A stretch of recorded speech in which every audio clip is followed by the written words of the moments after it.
Hello boys and girls all over the world. Good morning. Ito ang inyong lingkod, John Baterna. Ang pag-uusapan natin sa umagang ito ay tungkol sa Functional Literacy Test or what is inside the Functional Literacy Test. Ano nga ba ang nilalaman nito? Okay, so, tingnan natin kung ano-ano ang nilalaman nito. Una nating maitatanong sa ating isipan, what is FLT? Okay, FLT or tinatawag nating Functional Literacy Test, it is a test to determine the readiness of the learners. So ano ba ang mga subjects na meron sa FLT? Meron tayong tinatawag na LS or Learning Strand sa ALS program. So ang mga subjects na include ng FLT, meron tayong tinatawag na LS or Learning Strand 1, which is English, at saka LS1 Filipino. So yung LS1, next is LS2, Science, LS3, Mathematics, LS4, Life and Career Skills, LS5, Understanding Self and Society. And then the last one, LS6, is the Digital Citizenship. Now, let's take a look for the definition of terms. Maaaring nalilito kayo kung ano ba yung mga words na makikita nyo sa susunod na slide. Okay? So again, FLT, Functional Literacy Test. EBL. Para saan ba ito yung EBL or Assessment for Basic Literacy? Ito naman yung assessment na ginagawa ng guro para sa ating mga basic literacy learners. RPL. Isa itong form ng ALS which means Recognition of Prior Learning. So aalamin natin yan maya-maya kung ano yung nilalaman ng form na ito. At saka, number 4, LAS or Learning Activity Sheet. ELA, Individual Learning Agreement. MLP, Monthly Learning Progress. CMSS, or what we call Curriculum Management Support System. Now, let's go to the program implementation dito sa ALS Region 10. Okay, so we have a calendar of learning activities and assessment. So, meron tayong quarter 1, ito, quarter 2, quarter 3, at quarter 4. So, sa quarter 1 pa lang, ini-implement na ng isang ALS teacher.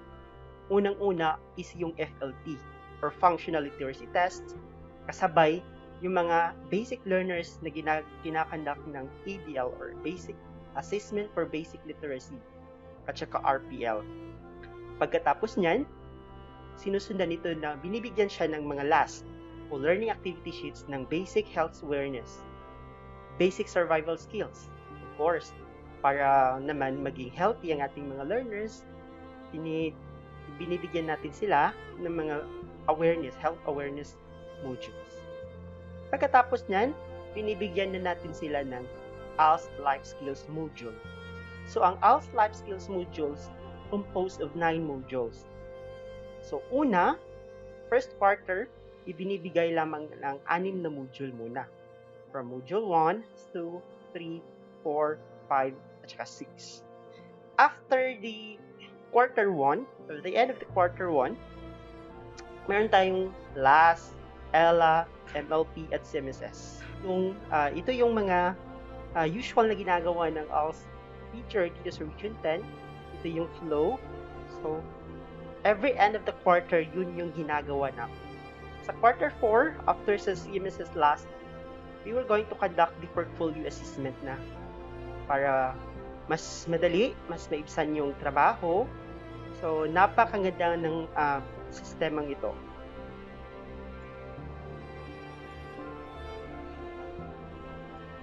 So, let's go back to the FLT or elementary and junior high. So, iisa-isahin natin kung anong nilalaman nito.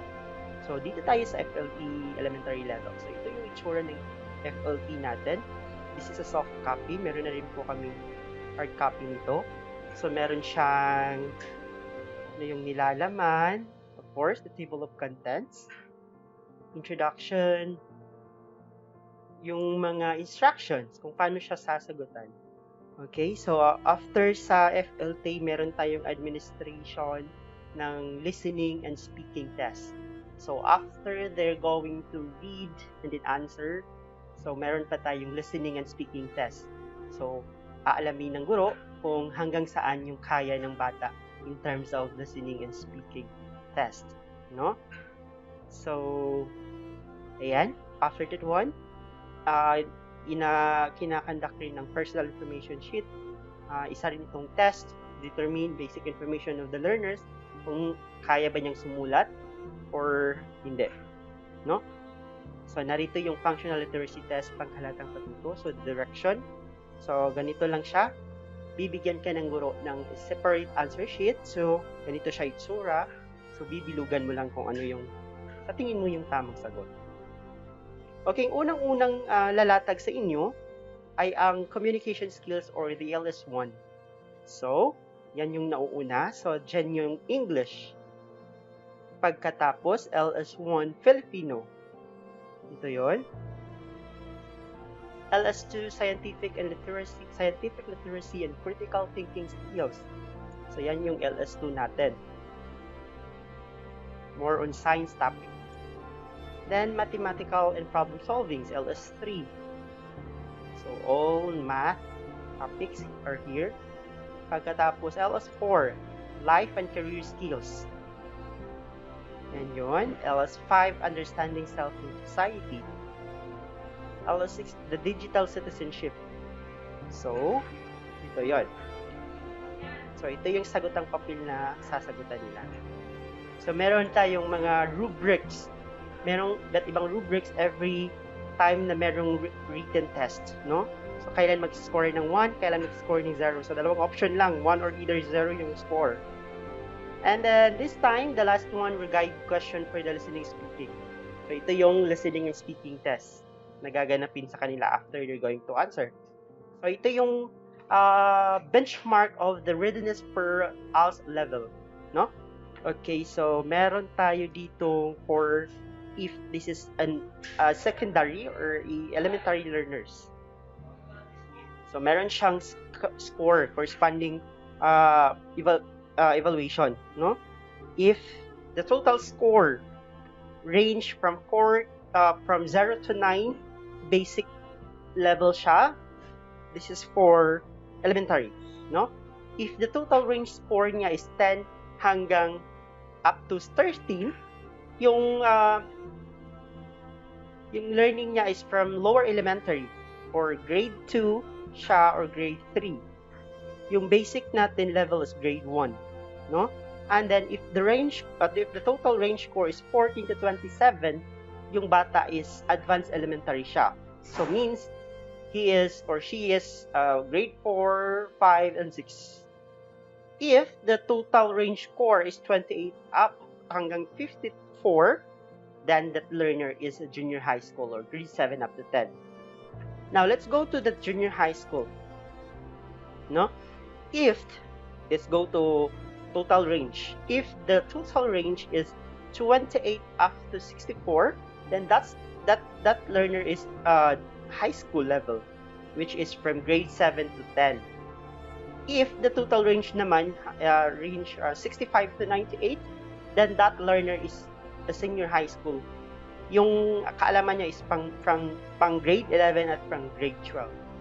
So ito lang, no? At tapos ginagawa ito ng teacher yung FLT learner score sheet. So dito makikita yung overall score ng bata per learning strand, no? And then overall score, ALS level, at saka every score niya meron siyang level for intervention. Tapos pagkatapos niyan, lalagdan ito ng guro na nagpapatunay na ito yung nagawa o ito yung dokumento na maaaring ipakita natin sa iba na ang readiness ng bata ay ganito. Now, ano pang pagkakaiba sa FLT ng junior high? Well, magkapariha lang siya, but sa junior high school is medyo yung mga test item lang niya is mahaba-haba. Merong hanggang 10, 15. Unlike sa elementary, hanggang 5 items lang yung ibang kada learning strand. So, that's it guys. Yung nilalaman ng ating FLT. So, I hope nabigyang liwanag namin kayo at impormasyon kung ano ba o kailan ba ini-implement o ano-ano ang mga nilalaman ng functional literacy test. Sana'y makatulong sa inyo ang video na ito. Magandang umaga!